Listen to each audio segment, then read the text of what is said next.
Hi, Board Game Buddy here, and welcome to my review of the new game Rone Invasion, designed by Stepan Stefanic and published by Bonjour Games. It's coming to Kickstarter on the 27th of September, so hopefully this review can really help you to decide whether or not you like this game or want to back it. Note this is a prototype version, and I know the developer is still working to hone it, make it even better for its release next year. Right now I'd probably rate it an 8 out of 10. So why don't you listen to a bit more and I'll explain what I like about it and why you might want to back it. Here's the game set up for 2 players. I think the plan is eventually you'll be able to play this 4-player, but as you can see it's a bit of a table hog, and I think 4 players might require a table upgrade for me. When you're playing competitively, you don't need all this stuff here, the invasion decks, so you do have a bit more space on the table. The game's based in a dystopian future where either 2 leaders fight off competitively or they team up cooperatively to try and fight off an invasion over several scenarios. The game it most reminds me of is Harry Potter Hogwarts Battle, which is a game we've played a lot of, absolutely love. Obviously, theme-wise, we probably prefer Harry Potter, but I think the mechanics and everything is much more highly tuned and equal here, so it's probably a better game than Harry Potter. It's very noticeable from the start that there are a lot of screws on this table, and it's quite neat actually that you use screws for pretty much everything. So if you want to mark the time in the cooperative mode, grab a screw. You want to store a resource, grab a screw. We're even starting to use the screws just to mark temporary damage onto a card as well. It's not in the rules that, but actually it's quite an effective way of remembering who's done what damage when you're playing cooperatively. And then perhaps the most important use of the screws is upgrading die. So you can see you can screw in different colours to these dies, and all these colours give you resources, which is the main currency in the game. You can see these 2 here being upgraded and these 2 sides haven't. Here you go, this one's also been upgraded. So this is the second scenario. Did quite well in the first scenario, so we've got quite a lot of good stuff on our dice. At heart though, this game really is a card deck building game. You can see pretty thematic artwork on all these cards, quite a lot of text and things. One thing to notice is that you don't actually just buy cards. There's no sort of money in this game, so if you want to get a new card into your deck here, then you need to recruit it up into your training centre, and then you put these little screws on, and once you've got the number of screws equal to the recruiting cost, then that card goes into your deck. It's quite a cool mechanic that you can draw as many cards as you like in a turn. There's no limit, but you can only play the cards where you can afford to pay the resources. So here you need, what's that, presumably a water there, and you get your resources from your dice. In this situation I've got loads of resources, so I can keep drawing. No one doesn't need any resources. You know, around here maybe I might stop and then see how many I can play. So the cards you can afford to play go down here in the play cards area, and you'll get to execute all those actions. But say I couldn't play this card, it's going to go in my garbage dump, which is a bad place because it's probably going to cost me health. But I do also get the resources there, so I end up with a random and a yellow resource here, which I can use in future rounds. So it's always a bit of a push your luck decision around how many cards to draw and then the effects you're going to get from those. If you do play a card, then you get to do this action, but you also get sometimes these spare parts, and you add those all up. So 1, 2, 3 in this example.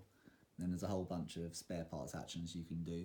So it's generally recruiting extra cards into your training zone, adding the screws which let you actually get them in your deck, replacing the screws to make them more efficient, and also discovering a new technology, which I'll talk about in a second. I did find the whole, draw as many cards as you want mechanic really interesting. My wife and I played it completely differently. I would tend to draw a bit like this, a massive hand, and then be happy to play some and get the store resources from others, whereas she was very conservative, drawing, maybe only half as many cards as me each turn, but very keen on playing each of those. If you do have to recycle your deck, so reshuffle it, then that is quite painful. So that's why she didn't want to do that, but I was keen to get lots of cards out and do lots of actions from the start. So it's good that you've got strategic choices in this game. It's not just draw 5 cards and do what you can with those. Each player also starts with 2 permanent cards, so this one is my player card and then 1 technology, and in the first scenario I managed to recruit an additional one These are excellent because these are out there every single round, don't cost any resources, but a lot of them, you can see this little symbol here. Once you've played it, you have to exhaust it, and you can't really then get it back until the other player shuffles their cards.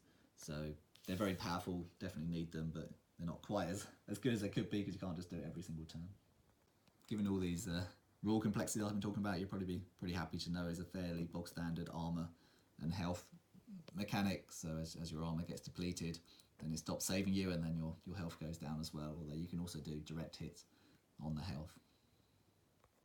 So I certainly admit it does sound a bit complex, and there's a few bits I haven't even shown you here, but to be honest, each round is the same. So you do the same things turn after turn, and therefore very quickly you understand how to play the game. It's all about devising the best strategy, coordinating your cards and dice to get the best result and to win the game. So I'd say we definitely preferred the cooperative side of the game. It's pretty cool that you've got a game you can play competitively and cooperatively. We found competitive a little bit swingy. It was kind of one player has their turn and absolutely batters the other player, and then the tables are turned and the other player starts battering back, and that was okay. A good way to learn the rules, but we felt that the cooperative mode was the real meat of this game. And this is a prototype, so it only had 3 scenarios. We found them a little bit easy, to be honest, but the designer says there's a massive 30 scenario cooperative mode coming, and we're pretty excited to see how that turns out, because we enjoyed the 3 scenarios, but I think there's a lot of potential to really take this to the next level with a kind of at least semi-legacy type cooperative mode. So I'm really excited to see how that turns out. So we really did play this game quite a lot in the time we've had it. It's not the only game I've been sent to review. It's not the only game in my cupboard, obviously, but we did find us playing this several nights in a row. The only thing that kept it off the table maybe is a little bit long. So we didn't manage to get a game in under 2 hours, and obviously setup can be quite high, particularly if you're resetting. So once you've had a cooperative game or a scenario and you end up customizing everything and all the cards, then trying to reset that back takes a little bit of time. But we really enjoyed playing this game. So for me, currently, I'd rate Rone Invasion an 8 out of 10, pretty high rank. I'm very excited to see what comes from this mega cooperative mode. I think, depending on how big that is, I'd probably swing my rating from maybe a 7 to a 9. So I definitely recommend you check it out on Kickstarter, see if it's your kind of game, see what extra information there is around the cooperative scenario and any extras are in the Kickstarter. But yeah, check it out and let me know what you think in the comments. Take care, bye.